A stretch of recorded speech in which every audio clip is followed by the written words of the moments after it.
The hangar in Santo Domingo has no glamour. It smells of jet fuel, tools clanging in the background, and a jet sitting still silent, as if it's waiting for the next takeoff. Except, in that moment, the story changes hands. According to Reuters, Dominican authorities seized a dazzled aircraft that was undergoing maintenance at La Isabela Airport at the request of the United States, in a case tied to sanctions and export controls. According to the U.S. Department of Justice, it was not an isolated episode. Another jet, a dazzled Falcon 900EX, was seized in the Dominican Republic and transferred to Florida. The DOJ describes shell companies and says the aircraft was allegedly operated for the benefit of Nicolás Maduro. The Associated Press notes that this kind of action is part of a broader push to strike what Washington calls the Venezuelan leader's financial network. Then comes the number that sticks in your head. More than $700 million. El País attributes to Attorney General Pam Bondi the claim that the U.S. has already seized assets on that scale linked to Maduro. It's not a bag of cash. It's a bundle of property that suddenly gets labeled as evidence. A plane, a home, a car, jewelry, cash. According to the Associated Press, these seizures turn into long legal battles and political messages sent outward. When an asset becomes evidence, it becomes a message. If you can take a jet in the Caribbean and fly it to Florida, you can imagine the rest. For the world, when the figure 700 million shows up in a headline, the brain takes the easy route. It imagines a secret account, a vault, a password. But in practice, that money turns into something else. It turns into metal, concrete, paper, keys, registrations, insurance policies, hangars, locked gates. According to the U.S. Department of Justice, the dazzled Falcon 900EX case runs through shell companies and an aircraft that was allegedly operated for the benefit of Nicolás Maduro until it was seized in the Dominican Republic and brought under the jurisdiction of South Florida. Reuters describes another Dominican jet, sitting in maintenance at La Isabela Airport in Santo Domingo, seized at Washington's request. The Associated Press frames this within a broader offensive. It's not just about grounding flights, it's about showing that certain assets can be reached outside Venezuelan territory. That's where the story gets more uncomfortable, because fortune isn't a single object.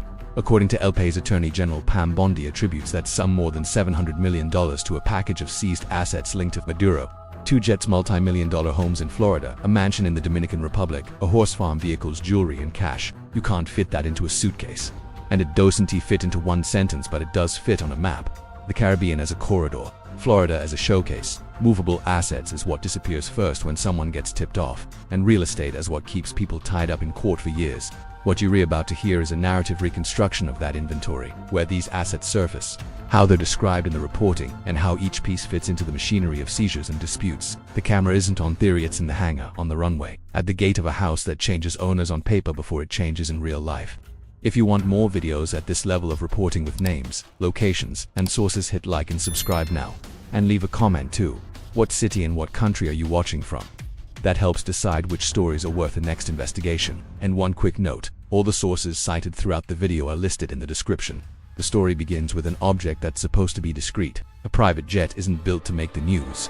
It's built to vanish into the sky, land fast, stay off the radar. But according to Reuters, one of those planes ended up stuck on the ground in the Dominican Republic, in Santo Domingo, while it was undergoing maintenance at La Isabela Airport. And there, in a place that's usually just a mechanic and pilot routine, it turned into a stage for geopolitics and criminal evidence. Reuters describes the seizure as the second in a matter of months involving Venezuelan aircraft. In a move Washington justifies with sanctions violations, export controls, and bundled in money laundering allegations. The Associated Press reports that the act was treated as a public scene. Secretary of State Marco Rubio was there at the airport as the seizure warrant was executed, as if it needed to be seen, photographed, recorded. AP also notes that the operation isn't just serving paperwork and walking away. Keeping a plane secured, grounded, and minimally maintained costs real money. According to the Associated Press, a waiver was required to release $230,000 in frozen foreign assistance to cover storage and maintenance fees. That's the kind of detail that never makes it into the slogans. A seized jet becomes an invoice, a holding lot, a behind-the-scenes dispute. This second aircraft shows up with different names and descriptions depending on who's telling the story, and that, too, is part of the noise. According to the Department of Justice, it's the dazzled Falcon 200EX used by PDVSA either sanction. Venezuelan state oil company seized at the request of the U.S. government for violations of export laws and sanctions. According to Reuters, it was described as a Venezuelan government aircraft and was allegedly used by senior officials for international travel. Same piece, 2 frames, a tool of the state for some, an operational extension of a sanctioned structure for others. In the end, what matters for this video's narrative is the outcome. The plane was in the Caribbean and it began to be treated as a reachable asset. But the piece that sets the tone, the one that shows up with more detail in documents and official statements, is the other jet. The Falcon 900EX. According to the Department of Justice, this dazzled Falcon 900EX was seized in the Dominican Republic and transferred to the jurisdiction of the Southern District of Florida. DOJ says it was illegally purchased for about $13 million through a shell company and operated for the benefit of Nicolás Maduro. Said that way, it can sound like a generic allegation, but the US government put more substance behind it by taking the case into a civil action. According to the Department of Justice, on March 18, 2025, the US filed a civil forfeiture complaint in the Southern District of Florida against that Falcon 900EX, identifying the tail number T7ESPRT, and here the tone shifts. Because the logic of litigation takes over, it isn't enough to say it S Maduro S. You have to draw the path. According to DOJ, the aircraft was allegedly smuggled under false pretenses and operated in violation of sanctions and export control laws. Reuters reinforces that point by reporting that the US government framed the operation as a deliberate breach of the isolation imposed on the regime and that Caracas responded by calling the seizure theft and illegal. According to the complaint released by DOJ itself, the plane was seized around May 23, 2024, in Santo Domingo, and at that point it was already located in Fort Lauderdale, Florida. This isn't only a political dispute, it's a jurisdictional fight with an address and a chain of custody. When you hear forfeiture, you may want to translate it as seizure and move on. But what sits behind it is a script of evidence: who paid through which company, which US origin parts were used, what authorizations were omitted, which intermediary signed the paperwork. According to the Department of Justice, that's exactly what the case is about. The claim that the aircraft left the United States in violation of the rules and moved around as if it were untouchable. Reuters describes the same process as a chapter in a sanctions standoff that has dragged on for years and that, in practice, has become a hunt for assets outside Venezuelan territory. Notice how the Caribbean shows up twice, almost like a repeated pattern. According to DOJ, the Falcon 900EX was seized in the Dominican Republic. According to DOJ and Reuters, another Falcon associated with PDVSA was also seized in the Dominican Republic. The mental map starts to form without needing theory. A place with international airports, private maintenance, constant movement of officials and business people, and a logistical setup that makes both use and retention easier. The Associated Press narrates the episode as message theater: the paper taped to the aircraft, the politician present, the camera rolling, and that isn't an aesthetic detail. It is part of the signal that these assets, when they land abroad, stop being invisible. This is where more than $700 million starts to feel less like an abstract number and more like a pile of things that can be grabbed. According to the Associated Press, Pam Bondi herself cited to Jets as part of that total. The first chapter of that fortune is on asphalt, not in a spreadsheet. And if the plane is the most obvious piece, it's because it's also the hardest to hide once someone decides to walk into the hangar with a warrant in hand. When the story leaves the hangar and enters the world of real estate, the conversation changes texture. A plane has a registration number, a runway, a public moment when it's seized. A house is different. A house has a guarded entrance, a curious neighbor, a lawyer who takes the call the same day, and a company on paper with no sign on the door. According to the Associated Press, Attorney General Pam Bondi summed up the more than $700 million package in terms anyone can grasp. Luxury homes in Florida, a mansion in the Dominican Republic, a horse farm, 9 vehicles, jewelry, and cash. The sentence is short, but it points to where that figure usually takes shape. Wealth that doesn't sit still in a bank account, it's planted in the ground or circulating as status property. Florida shows up as a character without needing a map. According to a P&L page, Bondi referred to multiple multi-million-dollar homes in Florida. Florida is an address that functions almost like a code, a liquid real estate market, tourism, gated communities, and a massive volume of assets that can change hands on paper before they change hands in real life. Anyone who's seen a mansion behind a high wall understands the trick from the outside. Silence. Inside, a maintenance machine that never stops: landscaping, pool service, security, insurance. When a government says it has seized homes, what comes with that is a trail of litigation, custody, and dispute. According to PBS NewsHour, this same seizure narrative was cited when the US doubled the reward for Maduro's arrest, and the detail isn't only political. It's a way of tying assets and manhunt into the same breath as if it were wartime accounting. In this puzzle, the Dominican Republic plays 2 roles. One is the obvious one, already seen with the planes. The other is the more cinematic one, the mansion. According to El País and the F News Agency via SWI/Info-CH, Bondi cited a mansion in the Dominican Republic as part of the package. Dominican press moved quickly to put a face on the property. According to Diario Libre, the property is known as Villa La Caracola and is located in Cap Cana, a high-end enclave near Punta Cana.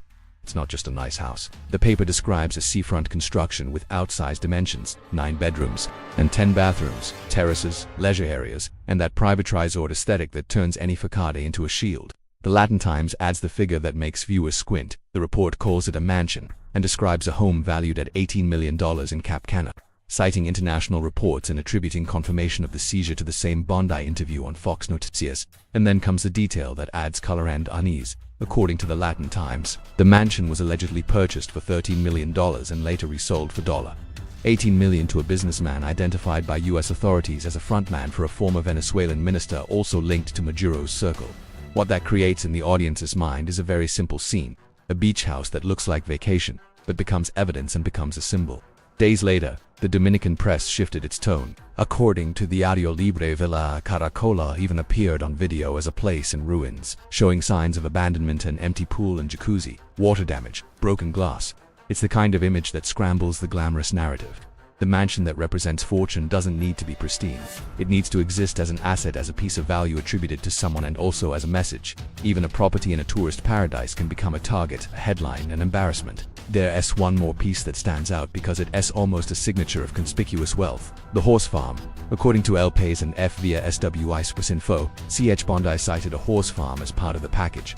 A horse farm is a kind of asset that blends money and culture: land, stables, valuable animals, events, influential people passing through. What's striking is that the term shows up in official statements and in the coverage, but without the same geographic spotlight the mansion received. It hangs there, like a lead someone will eventually chase.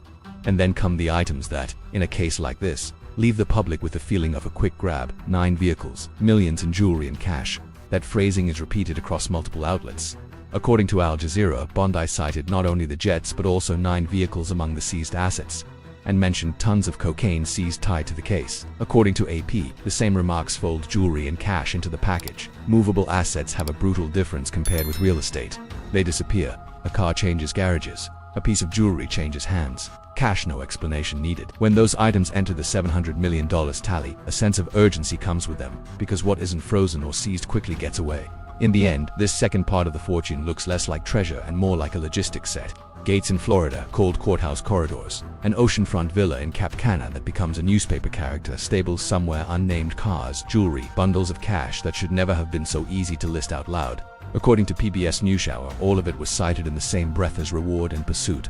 And that's how a number becomes a story. Not because of the figure itself, but because of the addresses it implies and the kind of life those assets expose. What's left after the dust settles is a strange feeling. That so-called $700 million fortune doesn't look like hidden treasure. It looks like a system trying to keep running under pressure. According to the U.S. Department of Justice, a jet like the Falcon 900EX becomes a case file with a tail number, a chain of custody, jurisdiction in Florida, and a civil forfeiture action that can drag on. Reuters describes another aircraft held in Santo Domingo as part of the same kind of offensive. The Associated Press shows that when authorities make a point of photographing the seizure, with a politician present and everything that isn't just bureaucracy, it's communication. The number, once it starts circulating, becomes a mental shortcut. 700 million sounds precise, but the real story is a mosaic of assets that don't behave the same way. A plane is too big to hide once it's sitting in a foreign hangar. Real estate, according to El País, enters the package as multi-million-dollar homes in Florida and a mansion in the Dominican Republic. And then the game shifts to paperwork, registries, and litigation. Al Jazeera adds that this same narrative comes packaged with hard language about crime and drug trafficking, which raises the political temperature. PBS NewsHour treats it as part of a broader pressure strategy, including in the same context where a reward for capture is discussed. If there's one practical takeaway here, it's learning to read stories like this without falling into the trance of the number. When a report cites an asset with clear identifiers, model registration, place of seizure, that usually has more tangible footing than a generic category. When it turns into homes and jewelry, the question isn't only how much is it worth, it's where is it? Who's holding it? Who's signing? Who's fighting in court? That's how you separate spectacle from machinery. Now I want to throw it to you. Is all of Maduro's fortune the result of work or stolen from the Venezuelan people? Answer in the comments. And if you want more videos in this style, with reporting and sources, hit like and subscribe to the channel now.